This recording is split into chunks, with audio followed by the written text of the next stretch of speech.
You're watching Q News. Here are the top stories for this hour. Egypt's President Abdel Fattah al-Sisi has announced that the extraordinary Arab summit adopted an Egyptian plan for the reconstruction of Gaza. Held upon the request of the State of Palestine, President al-Sisi chaired the extraordinary Arab summit dedicated to discussing development pertinent to the Palestinian cause and means to support the Palestinian people. The plan aims to counter President Donald Trump's proposal for the Middle East Riviera by presenting a scheme for rebuilding the Strip without displacing its population.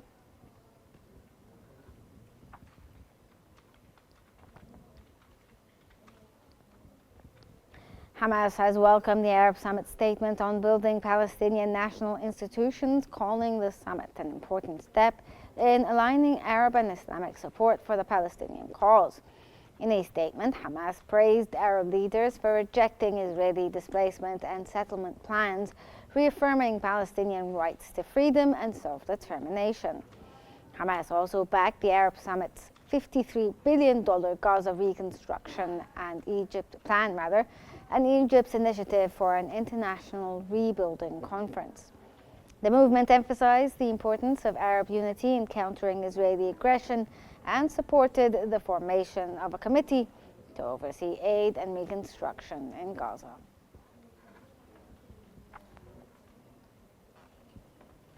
U.S. President Donald Trump has announced that he received a letter from Ukrainian President Volodymyr Zelensky expressing Ukraine's readiness to negotiate an end to the Russia-Ukraine conflict. Trump, speaking before Congress, said Ukraine was willing to come to the table for talks aimed at achieving lasting peace. He also stated that Ukraine was prepared to sign a rare earth minerals deal.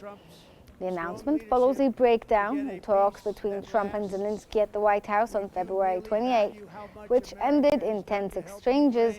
A day later, Trump paused all U.S. military aid to Ukraine. Ukraine is ready to sign it at any time.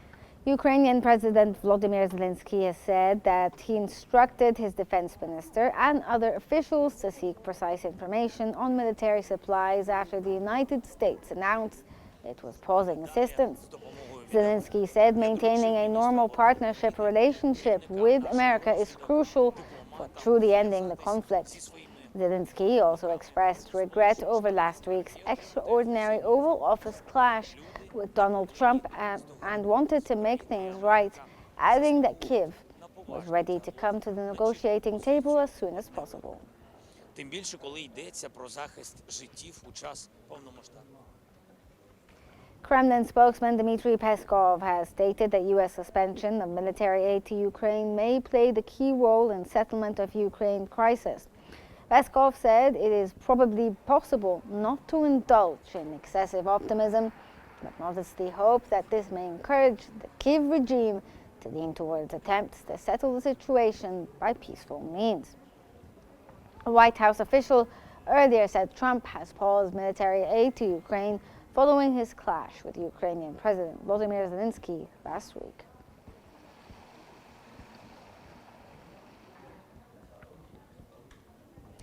French Prime Minister François Bayrou has said Trump's suspension of arms to Ukraine signals U.S. abandonment to Kyiv and a win for Russia.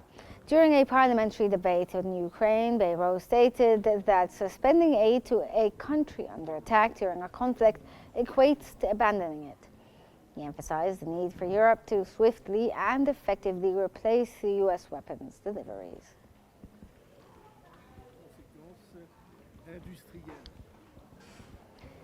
French Foreign Minister Jean-Noël Barrot has stated that Europe's responsibility to help Ukraine hold the front line for the U.S. paused military aid. Barrot informed lawmakers that this front line serves as the first line of defense for both Europe and France. He further emphasized that it is time for Europe to reduce its dependence on American weapons. C'est de faire tout notre possible, comme l'a dit le Premier ministre tout à l'heure, pour permettre à la résistance ukrainienne de tenir le front. Premier Li Keqiang has announced that China's 2025 economic growth target will remain unchanged at around 5%. Lee emphasized that China achieved its key economic and social development goals for 2024, setting the stage for cautious optimism moving forward.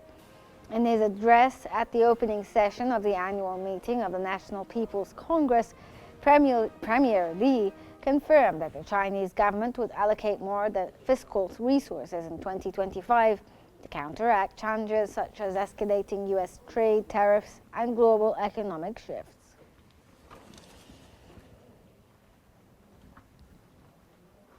South Korea has announced a $34 billion policy fund to support companies in strategic industries like semiconductors, autos, and pharmaceuticals as global competition and protectionism intensify.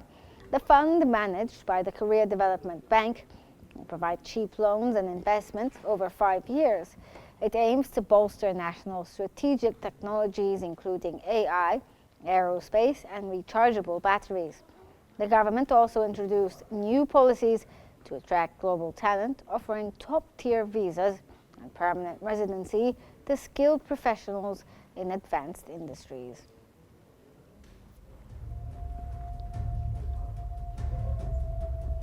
This concludes our top stories for this hour. Thank you for watching, and this ends our transmission for today on Qnews.